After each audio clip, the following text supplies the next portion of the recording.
بسم اللہ الرحمن الرحیم۔ رؤوف خالد جو عوامی طور پر کیلاش کے نام سے مشہور ہوئے، دسمبر 1957 میں پشاور میں پیدا ہوئے۔ ان کا تعلق ایک ایسے خاندان سے تھا جہاں علم و ادب کو بہت اہمیت دی جاتی تھی۔ انہوں نے اپنے فنی سفر کا آغاز ریڈیو پاکستان سے کیا، جہاں انہوں نے اپنی صلاحیتوں کا لوہا منوایا اور بعد ازاں ٹیلی ویژن، فلم اور دیگر فنون کی طرف رخ کیا۔ نومبر 2011 میں وہ لاہور سے اسلام آباد کے لیے M2 موٹر وے پر سفر کر رہے تھے کہ ایک بھیانک حادثے کا شکار ہو گئے۔ اطلاعات کے مطابق ان کی گاڑی کا ٹائر پھٹ گیا، جس کی وجہ سے گاڑی کنٹرول سے باہر ہو کر کنارے سے جا ٹکرائی۔ موجزاتی طور پر ان کی اہلیہ، دو بیٹے اور ایک بیٹی اس حادثے میں بال بال بچ گئے، لیکن رؤوف خالد ہمیشہ کے لیے اس دنیا سے رخصت ہو گئے۔ یہ ایک ایسی المناک رخصتی تھی جس نے پاکستان کے فن و ادب کے ایک عظیم ستارے کو ہم سے چھین لیا۔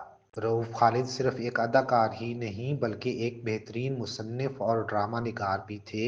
ان کی سب سے مشہور تخلیق گیسٹ ہاؤس تھی، جو اپنی شاندار کہانی اور طنزیہ انداز کی وجہ سے بے حد مقبول ہوئی۔ وہ خاص طور پر کشمیر کے موضوع پر بننے والے ڈراموں کی وجہ سے جانے جاتے تھے، جن میں کشمیری عوام کے مسائل اور جذبات کو بڑی خوبصورتی سے پیش کیا گیا تھا۔ ان کے چند مشہور ڈرامے درج ذیل ہیں: انگار وادی، لاگ، مشال، مدار، روزگار، گیسٹ ہاؤس۔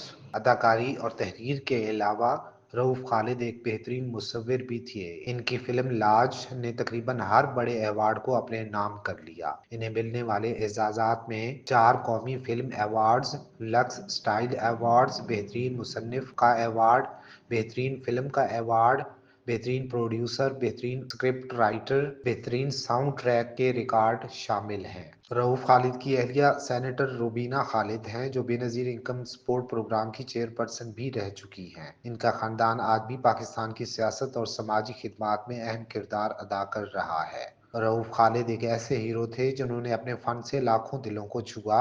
وہ نہ صرف ایک کامیاب اداکار تھے بلکہ ایک عظیم دانشور، مصنف اور مصور بھی تھے۔ ان کی موت پاکستان کے لیے ایک بہت بڑا نقصان تھی، لیکن ان کا کام ہمیشہ یاد رہے گا۔